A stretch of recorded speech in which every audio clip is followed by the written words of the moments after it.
ఉత్తరాంధ్ర భక్తుల పాలిట కల్పవల్లి Visakha one town బురుజుపేటలో వెలిసిన కనక మహాలక్ష్మి అమ్మవారి మార్గశిర ఉత్సవాలు ఘనంగా జరుగుతున్నాయి. ఈ నెల 2వ తేదీన మొదలైన ఉత్సవాలు 30వ తేదీ వరకు జరుగుతాయి. రోజుకి 30,000 మంది వరకు భక్తులు వస్తారని అంచనా. గురువారం ఈ సంఖ్య 50,000 వరకు ఉంటుంది. రాష్ట్ర దేవాదాయ శాఖ కమిషనర్ సత్యనారాయణ అమ్మవారిని దర్శించుకొని పూజలు నిర్వహించారు. ఉత్తరాంధ్ర జిల్లాలతో పాటు ఇతర ప్రాంతాల నుండి భక్తులు పెద్ద సంఖ్యలో అమ్మవారి దర్శనం చేసుకున్నారు. ప్రతిరోజు భక్తులకు టౌన్ కొత్త రోడ్డు వద్ద ఉన్న జగన్నాథ స్వామి ఆలయంలో అన్నప్రసాద వితరణ చేస్తున్నారు. ఇందుకోసం దేవస్థానం సిబ్బంది రోజుకి 1,500 వరకు టోకెన్లు జారీ చేస్తున్నారు. పోలీస్ శాఖ, జీవీఎంసీ, రెవెన్యూ విభాగాల సహకారంతో ఉత్సవాలు ప్రశాంతంగా జరుగుతున్నాయని నిర్వాహకులు తెలియజేశారు. అందరికీ నమస్కారం అండి.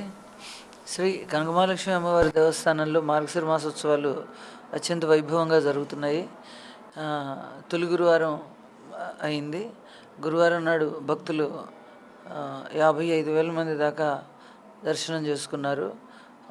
అందరికీ నిత్యాన్న ప్రసాదం అందజేయబడింది. భక్తులందరికీ క్యూలో మంచిగా పాలు, బిస్కెట్స్ కూడా పంచిపెట్టడం జరిగింది. అందరికీ మేము ఆర్టీసీ వారి దగ్గర నుంచి బస్సులు తీసుకుని అవి ఫ్రీ సర్వీసెస్ నడిపించి ఇంపార్టెంట్ పాయింట్స్ నుంచి దేవస్థానం వరకు తీసుకురావడం జరిగింది.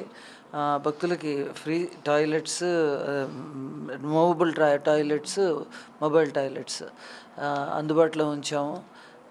భక్తులందరికీ ఎటువంటి ఇబ్బంది లేకుండా దర్శనం తేలిగ్గా అయ్యే విధంగా అన్ని ఏర్పాట్లు చేస్తున్నాము.